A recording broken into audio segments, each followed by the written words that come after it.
안녕하세요. 책 읽는 비주입니다. 오늘 소개할 책은 내 마음과의 거리는 10분입니다.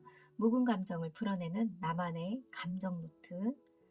강현숙 지음, 출판사는 국리, 저자의 말. 저는 지난 10년 동안 대학생들의 인성교육을 담당하면서 인생이란 여정 속에서 가장 기본이 되는 자기 이해 부분을 특히 중요하게 다루어 왔습니다. 그러다 보니 내 마음은 이렇습니다라고 말해주는 자신의 감정을 한 번쯤 다루지 않을 수 없는데, 함께 이야기하다 보면 묵은 감정들이 본물 터지듯 나오는 경우가 꽤 많았습니다. 소통하고 공감하는 것은 살아가는 데 필요한 기본 요소입니다. 여기서 소통하며 산다는 것은 생각을 주고받는 것도 있지만, 소통이 안 된다고 했을 때 우리는 생각의 소통보다는 정서적인 소통이 원활하게 이루어지지 않고 있다는 뜻으로 받아들입니다. 이처럼 관계 속에서 일어나는 문제들은 대부분 옳고 그름의 문제라기보다, 또 어떤 사람이 일방적으로 나쁘다기보다는 감정이 상해서 일어나는 경우가 참 많습니다. 그런 연유로 아무리 오랜 세월 함께 해온 어떤 모임도 서로의 감정에 조금만 문제가 생기면 한 방에 끝나버리는 경우가 종종 목격되는 경우가 있는데, 이것은 인간에게 감정의 힘이 얼마나 센지를 제대로 보여줍니다. 마지막으로 이 책이 더욱 짜임새 있게 구성될 수 있도록 소중한 피드백을 주고 마무리 작업에 심혈을 기울여준 국리출판사에 감사의 인사를 드립니다. 차례 1장, 지금 내 마음은 이렇습니다. 2장, 나를 움직이는 감정의 힘.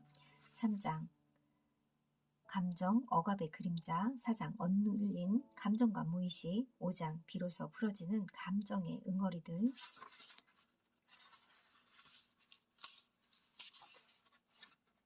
예컨대 우리는 상대방에게 화가 나면 그런 자신의 감정을 표현하기보다는 침묵으로 일관하거나 전화를 받지 않거나 심지어 관계를 끊어버리기까지 합니다. 그러면서 말로 화를 표현하지 않았기 때문에 자기는 상대방에게 아무런 상처를 주지 않았다고 생각합니다.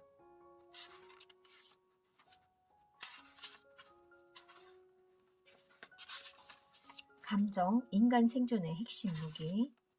나 자신이 뭘 좋아하는지 알아야 내가 원하는 것들을 해줄 수 있고, 내 성격을 잘 파악해야 관계 속에서 제대로 대체해 나갈 수 있는 것처럼, 행복하게 살기 위해서는 지금 이곳에서 내 마음을 잘 감지해야 합니다. 거듭 강조하지만 감정은 지금 이 상황에서 내 몸의 반응을 통해 나의 마음이 어떠하다는 것을 나와 다른 이에게 알려주는 신호라고 할 수 있습니다. 감정은 신호등의 역할을 하는 것에 그치지 않고 더 나아가 인간의 생존에 필요한 무기처럼 쓰이기도 하는데, 우리가 지금 이 상황에서 안전한지 안전하지 않은지를 감지함으로써 우리 몸이 최선의 상태로, 즉 생존에 가장 적합한 상태로 변화되게 만들어 주기 때문입니다. 호의나 반감 등의 감정을 전달하는 커뮤니케이션에 관한 엘버트 메라비언의 연구를 살펴보면, 다른 사람에게 감정을 표현할 때는 말로 하는 것보다 비언어적인 것으로 표현을 할 때 더 큰 영향을 끼친다고 합니다. 비언어적인 표현 중에 표정이 가장 큰 비중이 크고, 다음으로는 목소리의 톤과 억양, 순입니다. 그래서 표정과 말이 일치하지 않을 때는 표정으로 전달하는 표현이 더 우세한데, 말은 거짓으로 할 수도 있지만 나도 모르게 드러나는 비언어적인 것들은 숨기기가 쉽지 않기 때문입니다. 가족관계에서 우리는 흔히 남편이나 아내의 표정을 비롯한 몸짓 언어를 통해 상대의 배우자의 기분을 알아차릴 때가 많습니다.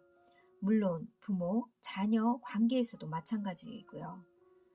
우리가 기분 상하는 것들은 바로 비언어적인 것들 때문이지 않을까. 표정에서 다 드러나잖아요. 또 한 가지 기억해야 할 것이 있습니다. 우리는 흔히 침묵이라고 일관하면서 말로 상처를 주지 않으면 타인을 아프게 하지 않았다고 생각하는 것입니다. 때로는 주먹을 보이는 폭력보다 말로 하는 언어 폭력이 상대방에게 더 상처를 줄 수 있는데, 침묵은 어찌 보면 언어 폭력보다 더욱 안 좋을 수 있습니다.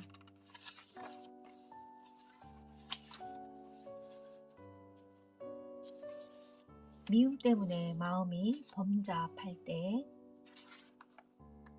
긍정 심리학에서는 특별히 긍정적인 정서와 수명의 관계를 다룬 실험 결과가 매우 의미가 있었습니다. 이것은 수녀 180명을 대상으로 한 실험이었는데, 활기찬 수녀 집단은 90%가 85세까지 산 반면, 몸이 건조한 수녀 집단 가운데는 85세까지 산 사람은 34%에 불과했습니다. 나아가 활기 넘치게 지낸 수녀들은 54%가 94세까지 살았지만, 그렇지 않은 수녀들 가운데 94세까지 산 사람은 11% 정도였습니다. 긍정적 정서가 인간의 수명에 상당한 영향을 미친다는 점을 알 수 있습니다. 따라서 날마다 긍정적인 생각을 하고 긍정적인 생각의 씨앗들의 열매를 맺는 행복한 삶을 원한다면, 먼저 내 마음의 밭을 일구는 것, 즉 마음속에 쌓여있는 부정적인 감정들을 비워내야 하는 것입니다. 그렇지 않으면 마음에 뿌려진 긍정적 생각의 씨앗들이 고여 부정적 감정의 나쁜 양분을 먹어서 건강하게 자랄 수가 없습니다.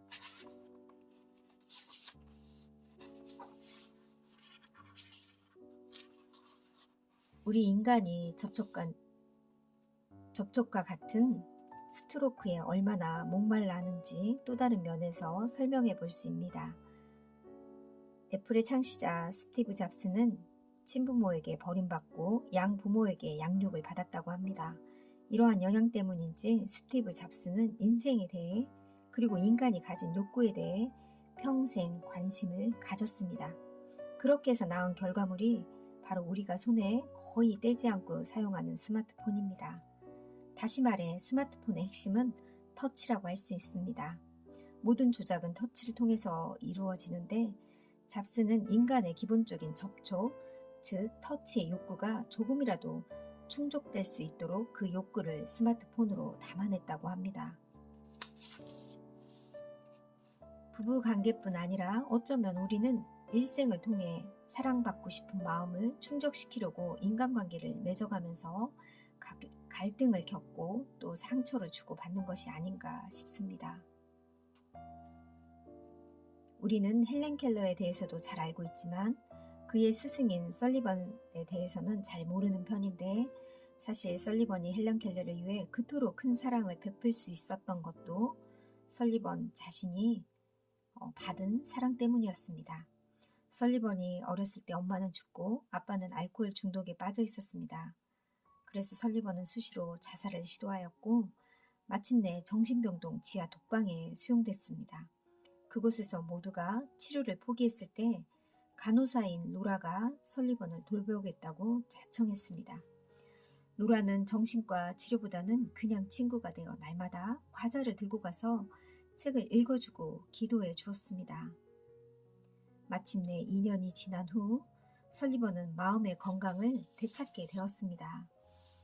그러던 어느 날 보지 못하고 듣지 못하고 말하지 못하는 아이를 돌볼 사람 구함이라는 신문기사를 보고 설리번은 그 아이에게 자신이 받은 사랑을 돌려주기로 했는데, 설리번의 그런 결심과 사랑이 마침내 보지도 듣지도 말하지도 못하는 헬렌 켈러로 하여금 다른 장애인들을 위한 다양한 활동을 하는 인물이 되게 했습니다. 저는 설리번 선생님이 이런 환경이었는지 저는 처음 알았네요. 들판의 곡식도 사랑하고 돌봐줘야 하는데 나는 어떠한가요? 어렸을 때 부모를 비롯한 주변의 사람들이 나에게 관심을 가지고 나를 돌봐줍니다. 하지만 성인이 되어서도 남이 나를 돌봐주기를 바랄 수는 없습니다. 나에 대한 돌봄과 사랑을 내가 온전히 책임져야 합니다. 그러니 이제부터라도 내가 나를 정성껏 돌봐주어서 나의 사랑받고 싶은 마음을 억압되지 않고 잘 흘러가도록 해주어야겠습니다. 그럴 때 비로소 나에 대한 사랑이 흘러넘쳐 다른 사람에게까지 흘러갈 것입니다.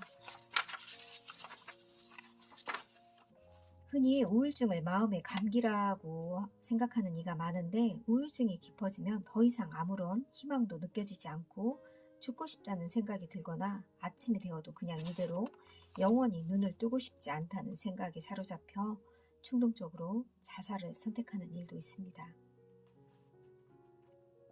여기서 기억해야 할 것은 우리는 자신도 모르는 사이에 여러 종류의 감정 쿠폰들을 모으는 경향이 있다는 것입니다. 우리는 자기 자신을 찬찬히 들여다보며 감정 쿠폰을 청산하는 자신만의 방법들이 무엇인지 알아차려서 앞으로는 그 감정 쿠폰들을 좀 더 건강하게 풀어나가는 방법을 모색해 봐야 합니다. 억누른 감정이 폭발하는 순간, 감정을 억누르는 것이 얼마나 힘든 일인지 우리 주변에서 쉽게 목격할 수 있습니다. 아이들을 키우면서 이런 경험이 누구나 한 번은 있었을 것입니다. 감정은 억누른다고 해서 없어지는 것을 우리는 압력밥솥에 비유하며 설명할 수 있습니다. 잘 알다시피 압력밥솥의 뚜껑에는 딸랑거리는 소리와 함께 수증기가 빠져나가도록 구멍이 나 있습니다. 그런데 구멍이 막힌 상태에서는 압력밥솥은 어떻게 될까요? 아마도 백발백중 압력밥솥이 폭발할 것입니다. 지금까지 살펴본 것 중에 감정, 억압은 여러 가지 신체적인 문제들을 일으키는데, 여기에서 그치지 않고 감정, 억압은 나이 들수록 더 혹독한 대가를 치릅니다. 감정을 억압하는 데는 한계가 있기 때문입니다. 요양병원에 가서 요양보호사들과 함께 이야기를 나눠보면 어르신들 중 거친 욕을 하거나 돌발 행동을 하는 치매 환자들을 종종 본다고 합니다. 이것은 치매에 걸려서 기억력을 점점 잃어갈지라도 그동안 살아오면서 서운했던 감정은 정확히 기억할 뿐만 아니라 그것을 분출시키고 만다는 것을 말해줍니다. 그리고 이런 모습은 나 자신이라고 해서 예외일 수 없습니다. 억눌린 감정의 위력. 우리는 일상에서 자신의 행동이 의식적으로 하는 것이라 믿겠지만, 특히 관계 속에서 문제가 되는 행동들은 무의식적인 것들에 지배를 받을 때가 꽤 있습니다.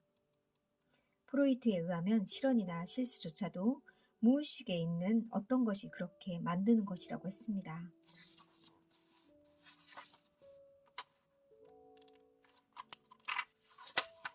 공감을 받는다는 것은 흔히 나이가 들면 말이 많아진다고 합니다. 어찌 보면 이것은 당연한 이치인데, 오랜 세월 살아오면서 쌓인 감정을 제대로 풀지 못한 것도 이유가 될 수 있습니다. 그렇기 때문에 매사에 말이 많고 또 잔소리라도 하면서 내면의 감정 에너지를 빼내는 것입니다.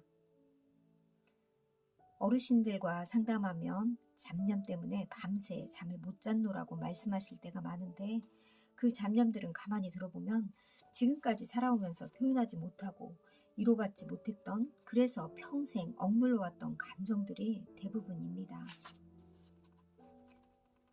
어느 은퇴한 교수님은 이런 이야기를 하셨습니다.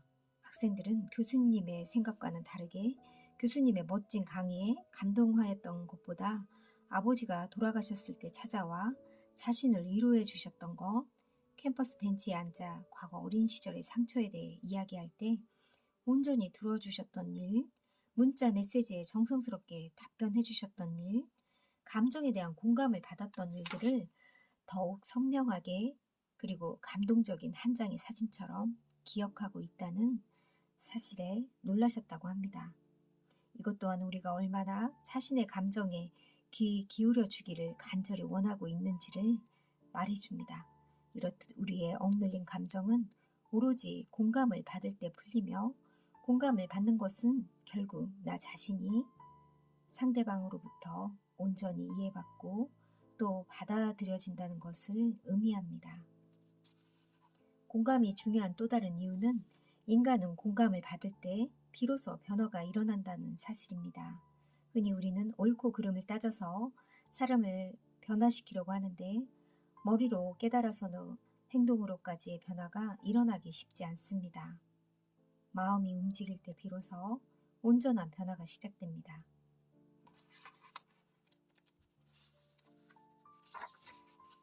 우선 감정은 기억과 밀접하게 관련되어 있는데, 기억은 현재 내 감정이 어떠하냐에 따라 그 감정과 관련된 것들을 연이어 생각하게 합니다.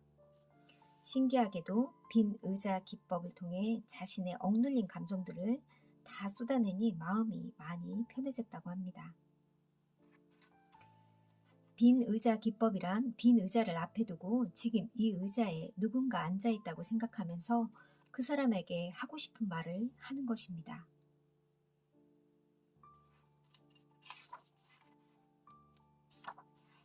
나의 과거와 화해하기, 현재의 나 자신 및 다른 사람과 화해를 이룬다는 것은 결국 나의 과거와 화해를 한다는 뜻입니다. 반대로 관계 속에서 묵은 감정들을 풀어내지 않으면 그 사람의 죽음을 앞에 두고도 또 그 후에도 화해와 용서는 쉽지 않습니다. 살아가면서 억누른 감정들을 풀어나는 것은 너무나 중요합니다. 우리의 인생 여정은 어찌 보면 묵은 감정들을 풀어감으로써 화해를 이루어가는 일의 연속이라고 할 수 있습니다. 마치며 묵은 감정을 풀어내는 10분. 살면서 우리는 미워하며 지내던 누군가의 죽음 앞에서 겉으로 보여지는 모습과 달리 따뜻한 그 속마음을 비로소 알게 되었을 때 안타까움과 죄책감을 느껴본 경험이 누구나 한 번쯤은 있습니다. 내 감정을 돌봐주는 구체적인 방법들을 이 책에서 자세히 제시해 놓았는데, 처음 시작은 이렇게 하면 어떨까 싶습니다. 요즘 새밭이 세상을 바꾸는 15분, 몸밭이 몸을 바꾸는 시간 10분, 이런 말들을 자주 듣는데 저는 묵풀시, 묵은 감정을 풀어가는 10분을 제안합니다. 이를테면 하루에 10분이라도 시간을 내어서 이 책의 각 원고가 끝날 때마다 나와 있는 나만의 감정 노트를 내 마음에 솔직하게 기록해 보는 것은 어떨까요? 나아가 억눌린 감정들이 현재 내 행동에 영향을 미치는 일 또한 줄어듭니다. 묵은 감정들로부터 자유로워지는 훈련은 오늘부터 바로 시작하면 어떨까요? 요즘은 3줄 감사일기도 써야 되고 이렇게 감정 노트도 쓰면 참 좋을 것 같습니다. 독서 노트도 써야 되고, 여러분은 이 3가지 중에 한 가지라도 하시는지 궁금합니다. 저는 독서 노트만 쓰고 있는데 이런 감정 노트도 한번 써보는 것도 좋을 것 같네요. 내 감정의 쓰레기통을 청소하며 하루 한 번 묵은 감정을 풀어내는 시간 10분. 몸에 때가 끼면 깨끗이 씻어내야 하듯 쌓인 감정이 있으면 이를 표현하며 사는 것은 자연스러운 일입니다. 의외로 자신의 감정을 자유롭게 표현하며 사는 사람들은 그리 많지 않습니다. 여러분들은 어떤가요? 가족이나 친구, 동료들의 말 한마디, 표정 하나하나에도 우리는 다양한 감정들을 느끼지만 제대로 전달하지 못할 때가 많습니다. 이럴 때 저는 묵은 감정을 풀어가는 시간을 갖자고 제안하고 싶습니다.